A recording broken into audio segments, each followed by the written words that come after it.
Today, I have the honor of interviewing Wordsworth. The Brooklyn MC has been a mainstay in hip hop. From back in the Lyricist Lounge, when he first started out, freestyling and blowing people away, he was featured in the movie Freestyle the Art of Rhyme. He's released 7 albums to include his most recent album, The Fragility of Life. We're gonna go ahead and talk to him, talk about his incredible music career, which spans back to the 90s. He's actually worked with a who's who in music to include artists such as J Live, Odyssey, MF Doom, and on and on. So let's go ahead and bring Wordsworth in and talk about his incredible career.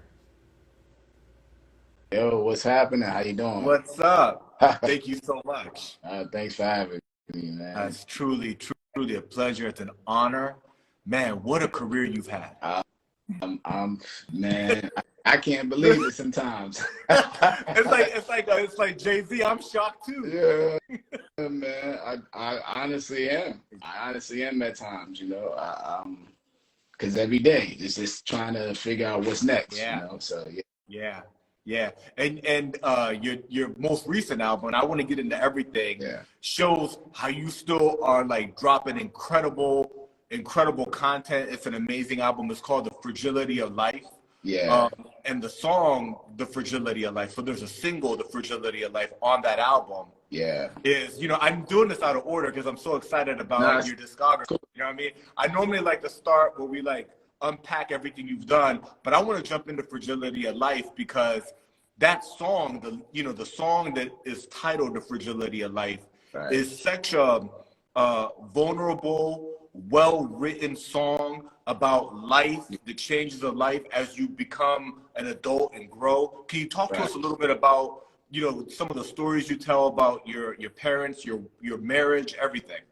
Yeah, just getting older, right? So I've been doing it for a long time. And when we were younger, you really didn't expect to maybe even get here because we're younger, running around the city, rapping everywhere. You can't really predict it. And then now I'm at that stage and age where people may say it's midlife and so on and so forth. And you start seeing even our favorite artists start passing away and family members aging. And when we're younger, we never think our parents will ever age. Yeah. Right? For years and years, they look the same. I mean, I know even when you get to a certain age, they still look the same. And then you start noticing things changing and you start to realize you're getting older and so on and so forth. So that song was just really a reflection of what I was seeing and knowing that a lot of my friends and peers are going through the same thing. And a lot of us don't touch on it. So I just felt like realizing how fragile life is. And sometimes you realize it early, sometimes you realize it late. And I think more so than ever, when you get roughly in that 40 age range, maybe late 30s, you start seeing things happening and you just want to make sure that you don't hold it in and explode. Yeah. That's one thing. And then you also want people to know that, I know what you're going through. So that song is really about just showing what I'm going through. No, it's a beautiful song. I think it's a very original song. You don't hear that often in hip hop. We're talking about the track, The Fragility of Life, from the latest album by Wordsworth called The Fragility of Life. That album, the production's incredible. Yeah. It's very full. Yeah. The production, there's lots of strings and instruments. It's a very full album. Can you talk to us about the production? Yeah, so Kels with the Heat from the UK. So shout out to Kels with the Heat. And one of the main things I was focusing on was getting beats without any samples. Yeah. Because I wanted to have the duality of having songs that I could pitch also for TV and stuff like that. And then him being able to play the keys and make it musical was very important to me. So, yeah, to me, it's my best produced album in totality from song-wise and like sound-wise. And then also a friend of mine, Andy Rodriguez, that mixed it. Also, he did his thing on that too. But I definitely was looking more for that sound of just original music. Yeah, no, it's dope. The cover, what's that picture from?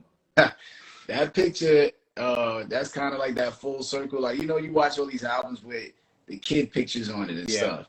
So I've always had those pictures of me younger having, like now you would probably see me be like jewelry. You probably wouldn't think I had all of that stuff, but back then I had a big Gucci link. I'm walking around the city and so on and so forth, going to school with it.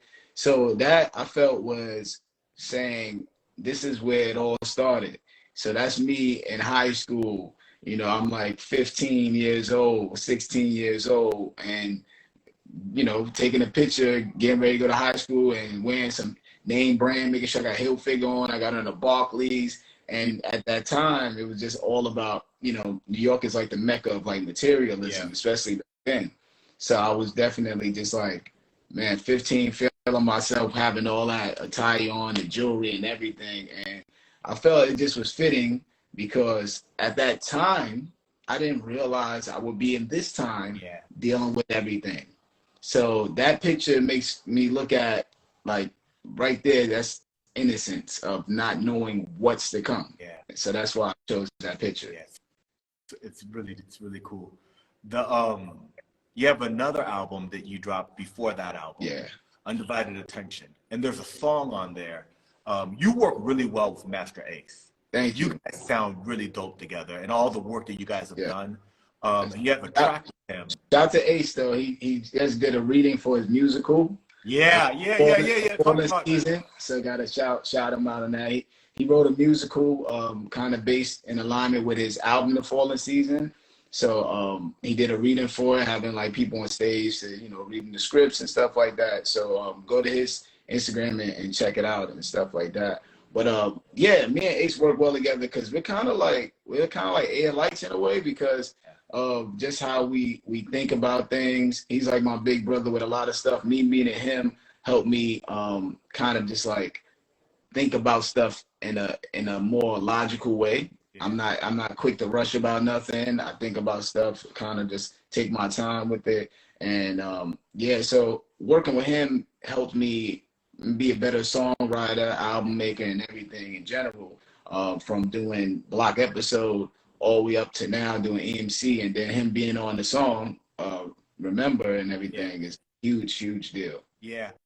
That song Remember, for the folks that maybe are being introduced to it through this, you know, through this video right now, it's on the album Undivided Attention.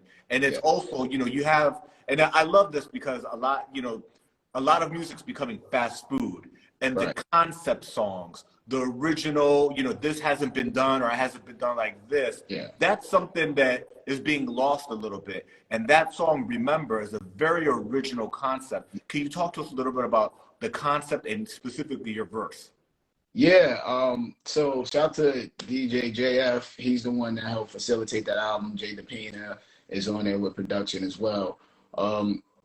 I just remember hearing that beat and thinking about all our artists that were like passing away and have passed away, and the joy I got from them, and how there's a comparison in today's artists that's passing away for certain generations, right? You got the XXX Tentacion. We had DMX. Yeah. You know, we had Shock G. These kids are maybe just worried about a G-Shock watch, you know what I'm saying? So it's just different things like that, you know what I'm saying? Stuff like that. So that's just kind of really the situation. It's just me comparing today's legends to this generation with our legends, and in some weird way, they almost have some of the same impact, same styles, you know, same names, similarities.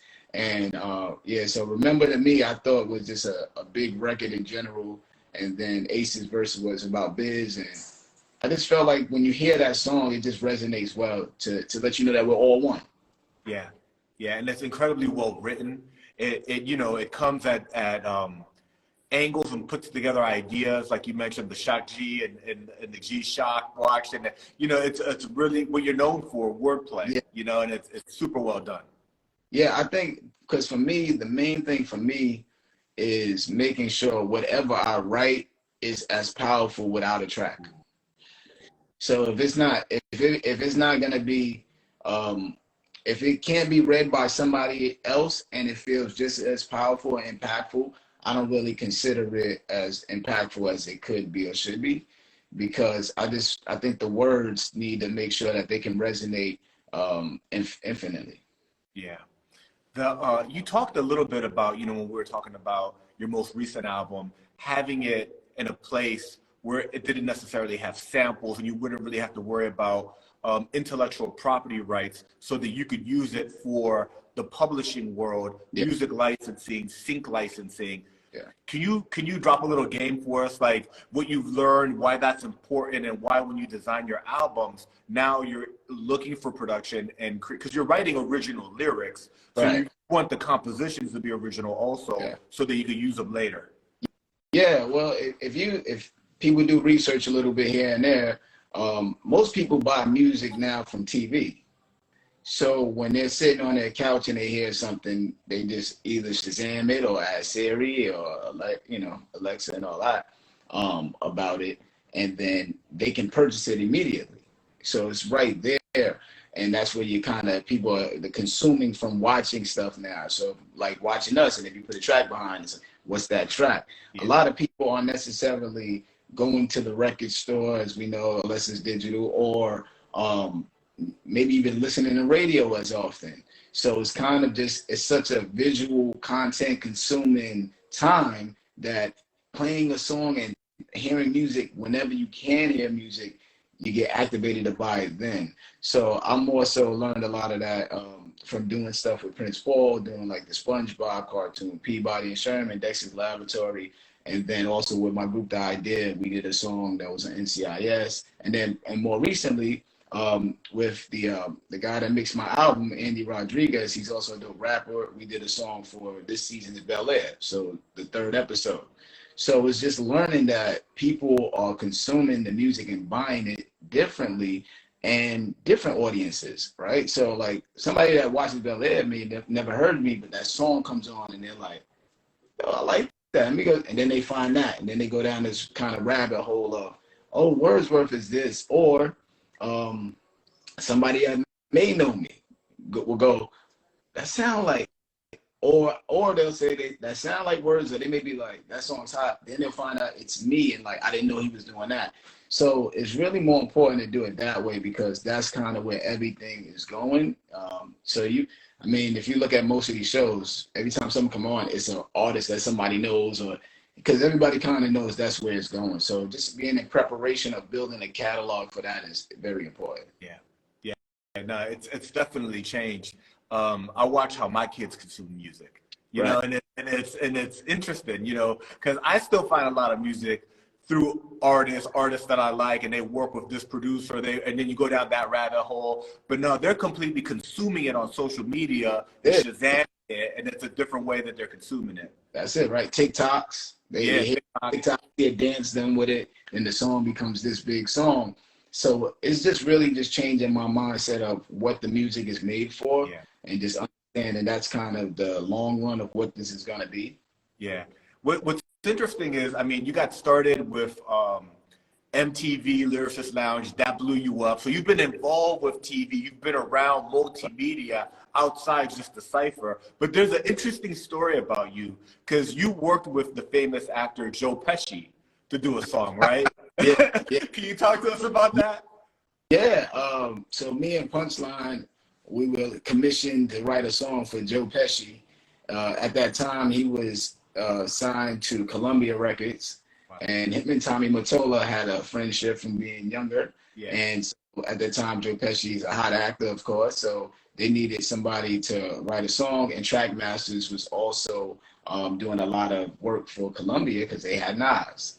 So we knew Poke and Tone, and me and Punch were working with Trackmasters. So they was like, Joe Pesci needs somebody to write a song for him. So me and Punch, we spent 3 days with Joe Pesci writing it in the studio with him. And he would say, yeah, I like that line. I don't like this line. I like that. I don't like that. So he had his hand in helping us put it together as well. And then he even shot a video for it called Wise Guy. So that was kind of dope. Back then, I was more on some take a picture. But, we're just not thinking like that. But, yeah, we wrote it with Joe Pesci. Yeah, the whole idea of like a selfie came years later. Right. And, it's like meeting Joe Pesci is not like you're trying to show the professionalism. Yeah. So we're there like, showing up on time, writing it. We're not like, yo, let's take a picture, let's take a selfie, and it just wasn't even in our mindset. What a cool story, Yeah, though. yeah, it was cool. It's cool that like, you know, movies come on with him, and then, you know, seeing that he got the song. I have the video around here and everything. That's cool, man. So I think a lot of the world got to know you through Lyricist Yeah. Lounge.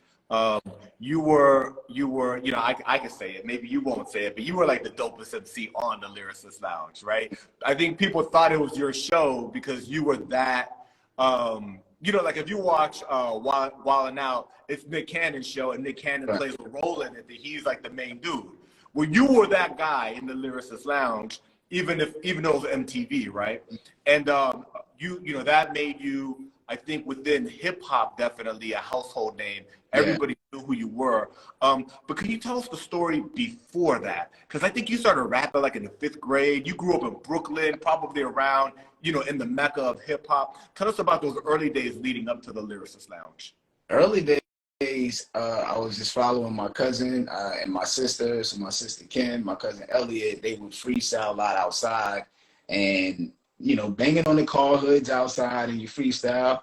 Or growing up in Brooklyn, I grew up in Kensington, Brooklyn, and coming down the elevator. I lived on the 7th floor. I'm coming down the elevator, banging on the elevator door walls, and you rapping and freestyling. And then it really got seriously, I really got serious into it when I was around 6th grade. And that's when I learned people were writing rhymes, because back then, if everybody, well, now you probably wouldn't think about it, but back when I was younger, there was no behind the scenes footage. So you didn't know anybody was writing rhymes really back then as much, because hip hop is something that's done instantaneously, right? A beat could be thrown on, you dancing. Somebody banging on something, you start freestyling. So it wasn't until maybe I started seeing Crush Groove and seeing Run DMC in the booth and seeing the behind the scenes mechanics, and started writing in 6th grade. And then when I got to middle school, writing more, but it was really high school is when it really took off. I met one of my close friends, Kareem, and then he introduced me to Punch. And then from then on, we started going to all open mics. So first we started going to New Eurekan Cafe on Lower East Side. Yeah. That was very big to all that. So shout out to, Rocky, and Wise Guy Gaston was hosting, and Bobbito was hosting at that time. Yeah. So we'll go to that and get your name known. And then from there, you would get flyers to Lyricist Lounge. So shout out to Aunt Marshall and Danny Castro. And their Lyricist Lounge, for people that don't know, it wasn't one spot. It could be this spot this week, that spot next week. So you started just going around, making your rounds in the city. And it wasn't until me and Punch did the Stretch Armstrong about Beto show with Red Hot Love the Tone, and the cassette traveled around the city. And we would like y'all to perform at Tramps. That same night, Q-Tip was he hosted it, and he noticed me and Punch that night, and that's how we got on that album. Wow. So, Love Movement. On the Tribe Quest Love Movement album. That's how we got on Love Movement, from a Lyricist Lounge showcase. Wow. So then Lounge is working on their album, and in the midst of them working on their album, there's a room of MCs. It's about 30, maybe more. And the cypher starts. Shout out to Wise Guy and Gaston. The twins, they're infamously known for having a radio and freestyling. So I'm thinking, as a competitor, when the camera comes to me and the beat, what can I do? So I just turned it into me being a teacher and making an at-home video, teaching people how to rap. And that at-home video became a big deal, because all the rappers started asking me questions in rhyme, and I would answer them in rhyme. Oh. Question teacher, so Thurston Howard was there. All these people would say, teacher, tell me how to write rhymes and this in my prime. And I'd be like, well, you take a couple of lines, the way it's designed, and I would act like the walls behind me, the board, and that tape became the principle. And that's the original concept of the show. Wow. So then another friend of Lyricist Lounge at the time, Jacob Septimus, he calls me to his house. He's like, yo, I want to talk to you about this being a TV show. And I'm like, yeah, all right. Right. You were just freestyling. I'm just a kid at that time. At that time, I'm like 22, 23 maybe. And coming up, for people that may not know now, because it's a different game, but coming up when I was younger, it was rap, record deal, TV.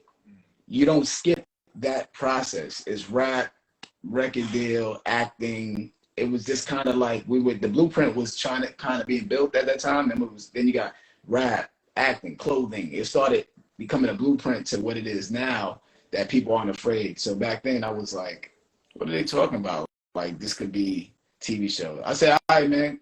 I remember verbatim. All right, man, well, call me when you think it could be a show. And I left. Right. And he wound up getting a pilot opportunity for MTV. They gathered me, Fool, and Power. So we're the original three. And we flew to House of Blues in California. We put on a skit about going to court on a Friday. We got back to Word Monday, and we did a pilot, and the rest is kind of like history, as they say. Wow. Was most of Lyricist Lounge shot in New York? No, it was all shot in Cali. I lived in California for about a year. Wow, because there's so many East Coast rappers. I think for the consumers, we assumed that it was in New York because it was you, it was Mos Def. But I do remember there were episodes with like Tash from the Alcoholics and so some Cali cats in there. Yeah, we had Big Boy on there. We even had Crazy Bone on there. We had Erykah Badu. We had CeeLo. We had Snoop. So we did. But a lot of it, honestly, was just trying to get our friends on it that we knew were dope, too. Yeah. Had that underground buzz, right? Because the conflict in some ways was we're on TV and people know us for who we are. So it's like, all right, but let's not forget our roots of people back home that are just as dope, that people know us on the same level from the music. So we were trying to get a lot of friends on there. So you'll see like friends that were just extras in there and stuff like that too. But yeah, we had a good mix, but it really was about who was kind of available too. It's such a quick turnaround for a show like that. Are you available? We wrote the rhymes, so you had to learn the script. Wow. So that's a whole nother thing. So it was, yeah, man, it was a quick turnaround. That's cool. What an amazing show and experience. Thanks for sharing that story. And hats off to you for creating it. I mean, you created the concept. Yeah, I kind of co-created it for sure. And then, Master Fool, Power. I mean, we hours, they were up writing, Def Jeff, he was making the beats. Shout out to Def Jeff. So, Kenny, my man Kenny. So it was a lot of us just, man, it was a huge ordeal, but like everybody was doing stuff. Like people don't really know, Thurston was on the second season, but Thurston actually lived out there in Cali with us for the first season. Like was observing and watching what's going on. In the second season, he was part of the cast. So yeah, it was dope. Brooklyn and Cali. That's dope. Yeah. The from that whole Lyricist Lounge, you were really well known. There were Lyricist Lounge albums that came out, right? Actual CDs. And around that time, you had the amazing what would you call it? Like milestone achievement, life achievement, I guess, that you didn't know it at the time, but you'd be on two classic albums almost at the same time, which was A Tribe Called Quest, A Love Movement, and the debut album by Mos Def and Talib Kweli, Black Star. You're featured on both of those albums. Wow. Yeah. I didn't know at that time. I didn't even know that Mos and Kweli knew Q-Tip and anything. Like, I didn't even know all of that was already kind of formed before me and Punch kind of got in the family of that. So that was the cool part about it. But yeah, I didn't know, there's no way to predict that both of those albums would be classic like that, So I'm fortunate to have the plaque from the Tribe album and all of that. So it's no way I would have known. I just know at that time those were two dope groups, and shout to Stretch and Bob, and shout to DJ Riz and DJ Clips for NYU. Us rhyming on those radio stations back then in New York. It was throughout the whole borough. I mean, all boroughs, the state, and then those tapes would travel to other areas. So that's what kept our name known and to get us on these projects and things like that. Really dope. You're on another album that's one of my personal favorites outside of your body of work. That is Master Ace's Disposable Arts album. Yeah. That is such a dope album. Yeah. And you're on there. You've worked with everybody. I mean, you've worked with a who's who, but that album is super special. Yeah. I remember when Ace was crafting that album, shout out to JF, who I did the Undivided Attention with. JF had a label called Mona Hip Hop at that time, in which Ace had produced Strick's single on there, The Booth, and Ace was doing a deal with that single and also working on his album at that time. And he asked JF about some new artists that could possibly be on the song, and JF played Me and Punch. And he was like, yo, these dudes are dope. So then wind up me and Ace, and I was a huge fan of Ace. Like, I have to take a look around and all of that. So for me, it was just like dope, because I'm like, wow, this is one of my favorite artists that I bought the albums. So I remember like when he played Block Episode, and I just was thinking of like, okay, I hear a gunshot and this going in, but like, you know, like, because then I remember at that time, around that time too, I had the background out from TV and doing skits and sketches. So my visual kind of was able to help craft with him, and we both were visual people. So that was dope. And yeah, so that song, being on that song, just kept me in the mix for a long time. Yeah. That's a classic album. You know, you've got Lyricist Lounge, you've got your incredible discography, and then you've been on other people's classic albums. You know, it's really, really dope. Can you talk to us about your debut album as a solo artist, Mirror Music? Yeah, Mirror Music, that was the opportunity to kind of set myself up for the future.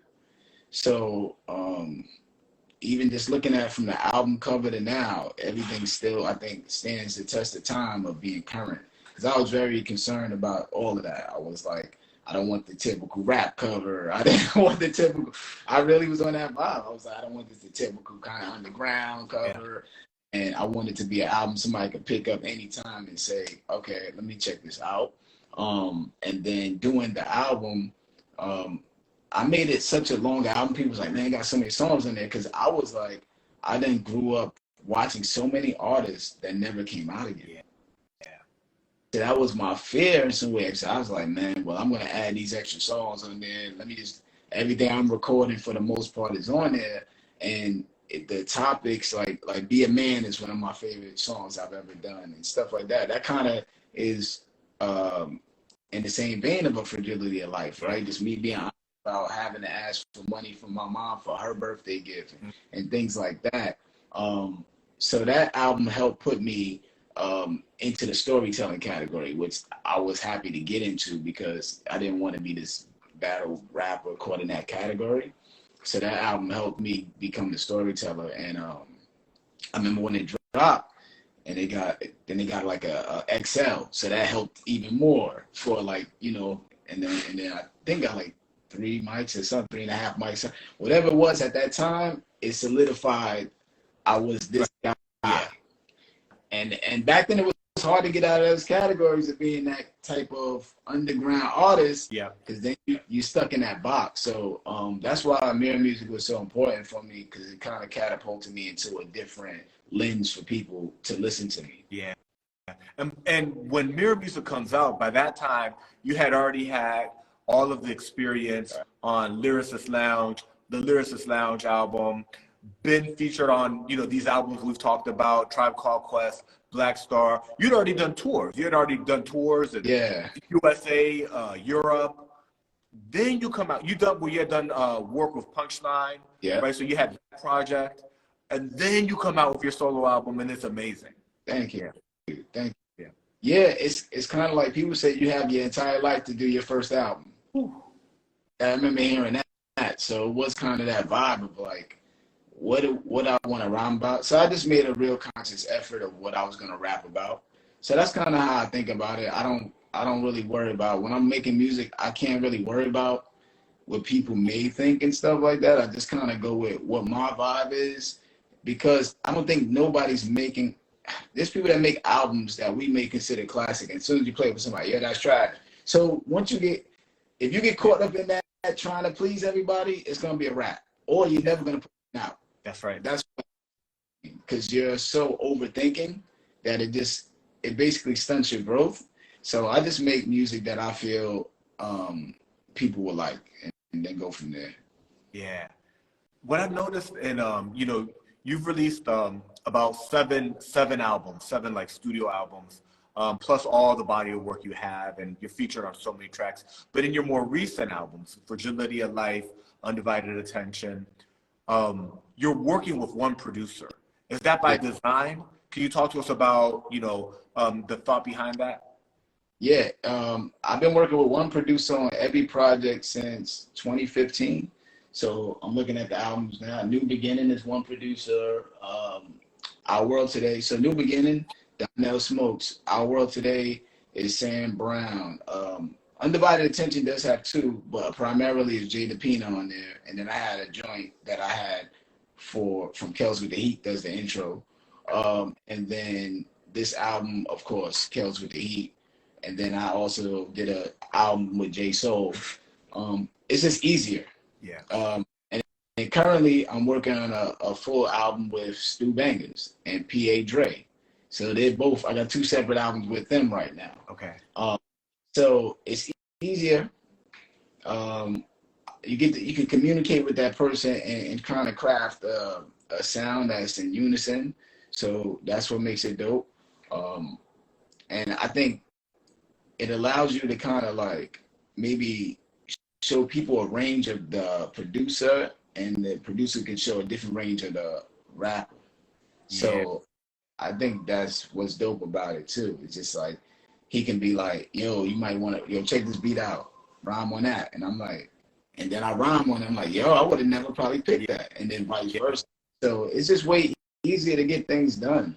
When typically I've done albums with a mesh of producers, but then every producer wants to mix their record, and now you got different sounds. Right. Different mixes. Your vocals might be not as the same level, or they like their drums like this, and this one person lost the file. Now it's a lot to it. Yeah. So it's just way easier for me. Yeah. You mentioned the upcoming albums that you've got going on. The one it's one with Stu Bangers. Yeah. Right. And then one with, what was the other producer you said? P.A. Dre. He's done he's pretty much does like all the RJ Payne stuff. Okay. And a lot of stuff. Yeah. So man. For two albums you're working on, are they 2023 projects? Maybe the P.A. Dre, maybe more so 2023. The Stu Bangers, probably more like 2024. Okay. But I really can't really say. It's more so like I just got to record them and then videos and stuff like that. But I would say P.A. Dre is more closely to that 2023, and the Stu Bangers more closely to 2024. Yeah. That's dope, man. So you got new music coming soon. Well, what I try to do is since 2015, I made a pledge to myself to drop an album every year, as opposed to complaining about what is out. Am I contributing? So am I contributing to kind of combat what I may not like, or to give people another perspective of something else, right? Because a lot of people complain about something or not like something, but then it's like they're not putting out anything to give an example of. Yeah. So since 2015, I've just been on a steady, every year I have to put something out as creative, and it does not only music though. So if you just kind of keep that track record of what I'm doing, every year it's either been, if it's not music, it's a book. So that's the other thing. So if I'm not going to drop an album that year, I'm going to put out a book or something like that. So this year I dropped the kids book. So that's my contribution for this year, possibly, and some other music. But I got to make sure every year I'm annually dropping some type of contribution to the culture and to the world. And that's just something that I made a pledge to myself. Yeah, it's awesome. And that's a great segue to talk about your books. The book that you're talking about is Socks. Yeah, I got that right here, Socks. Yeah. Talk to us about Socks. What is it? That's my second book. So those that get the first book too, Words of Worth Volume 1. So Socks is I wrote it as a movie at first, and then I kind of put it on the back burner a little bit. And then one of my close friends, which is a co-writer with me, Donnell Wright, he was like, hit me up like last year, maybe a little over a year. He's like, yo, what happened to the socks? Mm-hmm. And I was like, yo, it's sitting there, but I think we got to come at it a different approach. So what I kind of learned is, instead of like, if you're a script writer out there, and people that write scripts, they know they have tons of scripts written, but the likelihood of getting into somebody's hand or getting it greenlit and stuff like that is so high, like a high level of difficulty. Yep. So my mode of it is I switched modes. So me, I'm on some, if I write anything that's a movie, I'm writing it the book version. Mm-hmm. Because you can't stop the book version from coming out. Right. And then that's my script. So here you go. So whether you want to mess with it or not, it's out. It doesn't stop the idea. You got the script for the person. That's it. So I had to just switch game plan. So that's what I decided to do. And then got his cousin to draw and then illustrate, Lamar Richardson. And so Socks is about a kid who loses a sock inside the laundry, inside the dryer. As we all know, that sock that lingers there. And that sock is a good luck sock for this kid named Brandon that's trying to win this championship soccer game, and the sock needs to make it back to him. And along that journey, runs into other items in the lost and found left at the laundromat, and they all help him get back home for this big soccer game. Cool.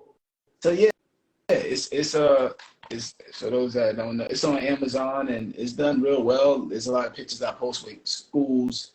One school ordered 200 books and gave different sets. So I post a lot of that stuff. And shout to Donnell Wright, my co-author. He's big with it because he's like an ambassador for it. So if you want, we have like a sock experience. He goes to the school. So you can see footage of that too. He goes to the school. They bring all the kids to the auditorium. He has, like games he'll play with them and read the book with them and stuff like that. So it's like a real big movement. So yeah, definitely check it out. And it's at the Socks Book, Instagram and TikTok and stuff like that. So that's what the book is about. It was just one of those things of just me looking in my dryer one day and I was like, yo, where's this sock at? And I was like, yo, it'd be dope. Because we all experience that. I'm missing socks right now. Like, where's that sock at? Right. So I was just like, yo, it'd be dope if I write this whole world. So it has a world in there called Soul City. So, to play on. Yeah. So, and that in itself, it's its own thing and ideology and thoughts of what does Soul City look like, and you find out in the book. Okay. So, it's just a great children's book. It's ages 8 through 14. Anybody can read it. And yeah, I love it. I love it just on the basis of another kind of like branch to the tree of what I'm trying to build. I'm not even trying to build what I'm building. Yeah.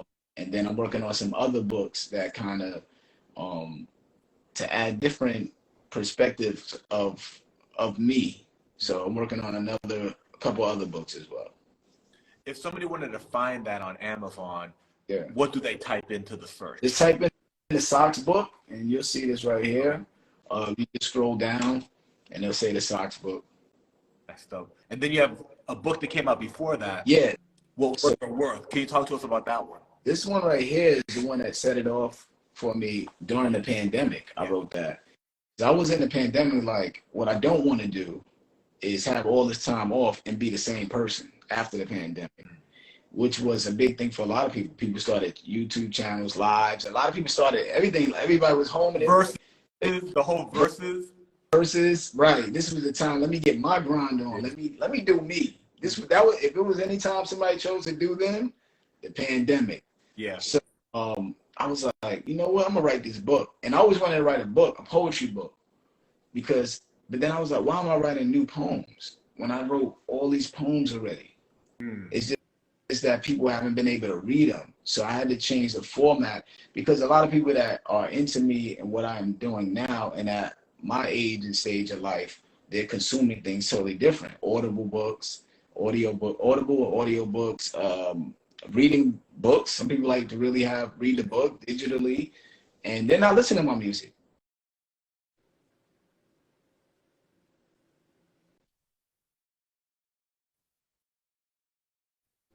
where I'm at in my life, people are the same age and they got responsibilities that they can't do those same things. So their consumption and the way they consume things are different. You know what I'm saying? Yeah.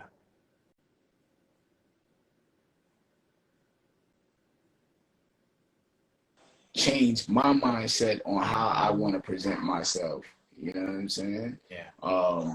And it's been dope because that book, when it came out, I got that up here too. It reached Amazon top 10 because, you know, people, it went viral on its own because people would have the book and make a picture like, yo, I got your book, and post a picture with it.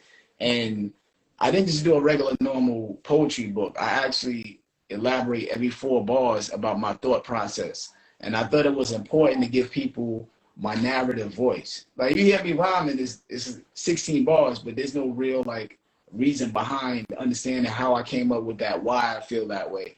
And the book let people sit there and go like, yo, I never really thought about that. I didn't know that. It's a paragraph dedicated to 4 bars. And it's like, man, I didn't think that. Also got pictures in there for me being in South Africa and me talking about that journey. So it's just very elaborative. That's the main thing about it. So it's called What Words Are Worth, Volume 1. And I chose to do this. Another strategic thing is this was my shortest album. So I said, if I'm gonna do it, let me do my shortest album, accomplish that one, and then now I got the process. So I'm going to do every album. So my plan is to do every one of my albums like that and have a series. And so is the series going to be What Words Are Worth Volume 2, and then it's basically like mirror music. The next Words one Are Worth Volume 2 is going to be Fragility of Life. Yeah, so that's the next one. So I started that one already. I got the artwork being done by my boy Mike B. So he's doing that. He's done every actual album cover I've ever done since New Beginning, and he also takes care of the books as well. And yeah, so that next one is going to be Fragility of Life. So I definitely tell people, check out the What Words Are Worth, and it would just be like, my mindset was, when you talk about Shakespeare and we talk about artists that have passed, say Tupac, Biggie, and so on and so forth, we're speculating what they thought. These books allow you to actually hear what I thought. I've seen books where people write about Nas and they're saying, you know, what he's thinking. It's like, nah, that's not right. Yeah. That's probably not what he's thinking. Right. You know what I'm saying? Or they quote it wrong. Right? People quote stuff wrong. So I was like, man, I want people to know what I was thinking when I came up with that bar. So get it from me. You know, to this day, we're still wondering what Shakespeare means. No, let's just know what he meant. So that's the important behind it. That's dope. That's dope. You have you're working at Frost Music School of Music, University of Miami, working with them. Can you talk to us about what you've developed there, what you're teaching there, that whole program? Yeah, shout out to Frost School of Music, University of Miami. So what I did is, well, I went there and graduated with a master's in music business. And so, you know, I'm on this journey of teaching. So, you know, shout out to my Oakhammock Middle School. That's what I teach. And I teach TV production, film production, and music production. And so I created the curriculum for all of that there. And then I'm just like, well, I would like to create curriculums for other things, songwriting and stuff like that. So one day just pitched the idea of it because I had taken a coaching course on there. And I was like watching it, and it's a virtual course with somebody just, you know, talking to you through the screen. And I was like, man, it would be dope to do like a songwriting course, but also I have a segment on there about freestyling. So I have a segment about what's freestyling like. Then another segment called the shopping list, in which it helps you organize your thoughts. Then there's another segment on there called the rhyme grid, which helps you understand the techniques behind syllabic rhyming and things like that. And then also the last one is the three relatives, which gives you another idea on how to write songs, but not always about yourself. So I submitted it and they loved it, and I was like, great. And then I went and filmed it. So it's virtually me and then it's me teaching you stuff. You can leave freestyles on there. It's just real interactive, and you pay for it. You go to elevate.miami.edu, and you'll see it's called Organized Rhyme.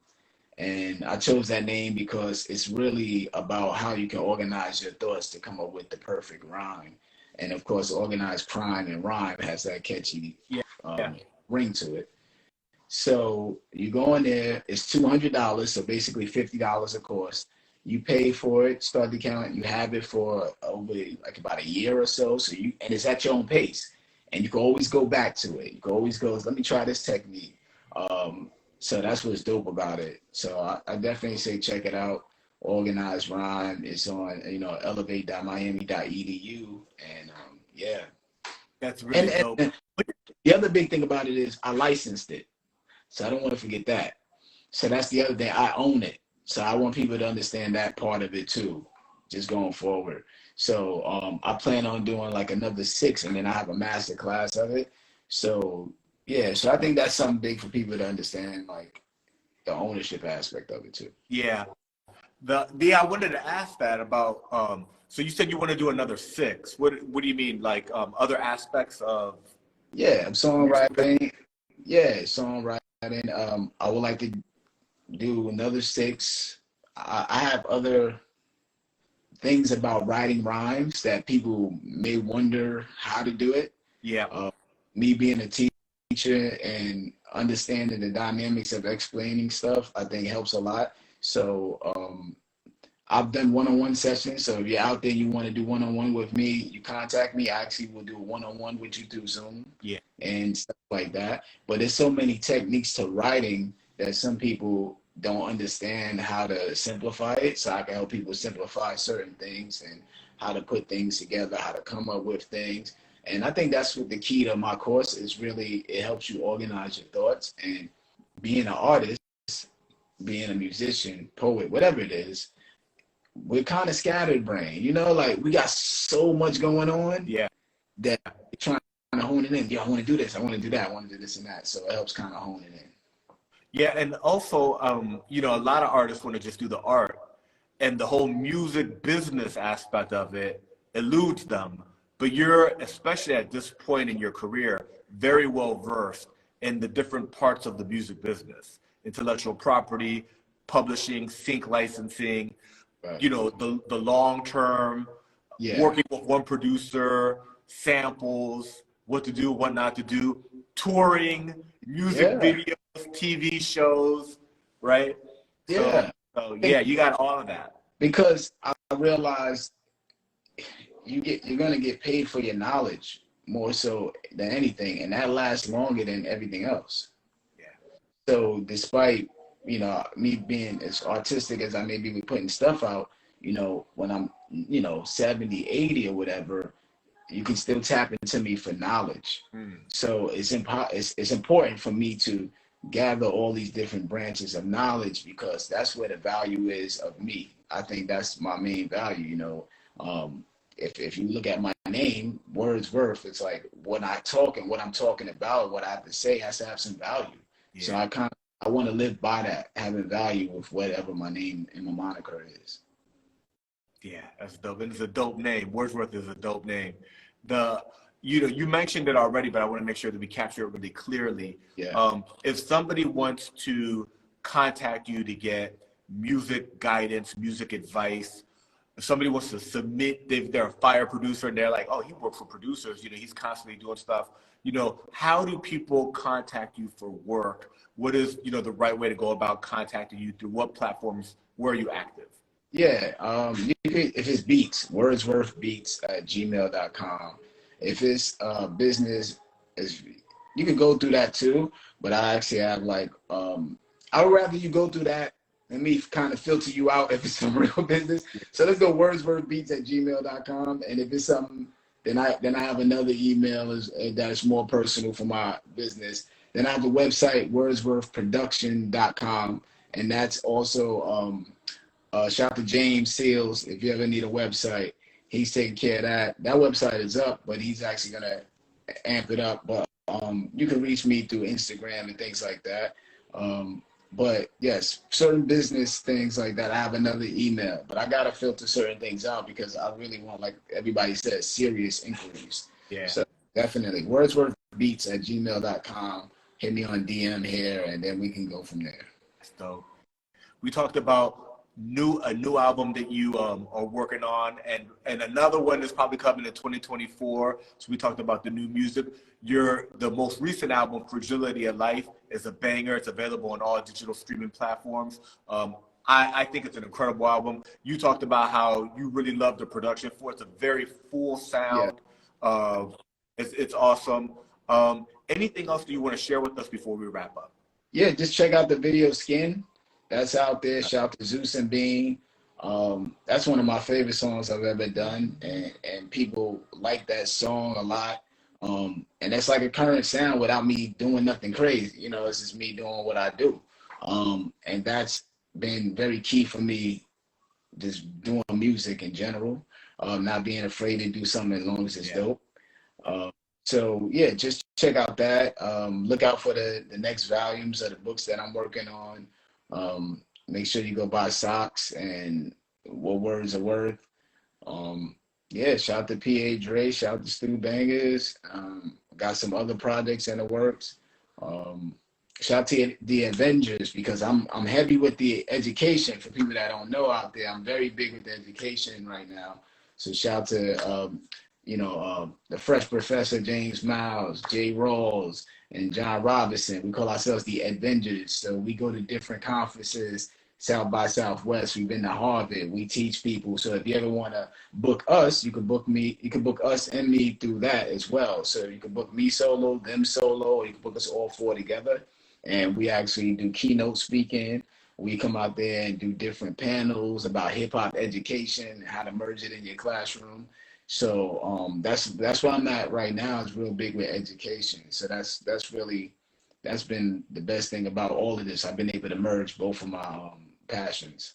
Yeah, no, it's really beautiful to see hip hop and to see hip hop legends and icons like yourself moving into education, politics, infrastructure, community activism.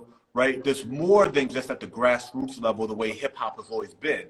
Hip hop's always been rebel music. It was born out of adversity. But now hip hop's grown up, and it's in the boardroom, it's in the schools, it's at the podium, and it's on the ballot box, right? And it's in the universities. Yeah. You know, and and you're a big part of that. So salute to you. Man. Yeah, so everybody make sure it's called Organized Rhyme. Check out the curriculum. It's me on screen teaching you how to songwrite. I think it's very engaging.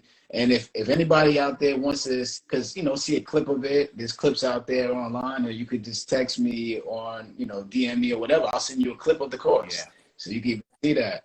So yeah, that's what I got going on right now. And there's other things in the works, of course, but everything is step by step. So the other books will be coming out soon. The other ideas I have are brewing and things like that. So yes. Yeah.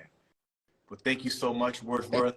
A legend. You've done so much. You put out so much incredible content, and I guess the best is yet to come. Yeah. Make sure, like I said, get socks. Get the socks book. Contact me. Education stuff too, and I'm real big on that right now. Awesome. Thank you, man. I appreciate it. All right. Peace.